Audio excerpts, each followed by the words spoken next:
Hello everyone, welcome at SudhirEyeCoach, a channel for emerging ophthalmologists. My goal is to share surgical tips and can help budding surgeons refine their skills. Today I am sharing a case where the patient had a non-dilating pupil because of the chronic uveitis. Iris was atrophic and the patient was having mature cataract. In such cases, phaco surgery becomes challenging as the atonic iris is prone to fluttering. If the iris is not carefully managed and kept away from the phaco tip, complications can arise. To safely proceed, I used 4 iris hooks to achieve sufficient pupillary dilation.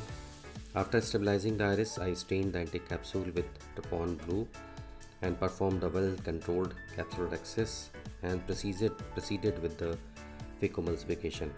The lens implantation was completed successfully. This video is all about sharing techniques and surgical pulse. If you have any questions or insights, feel free to share them in the comments.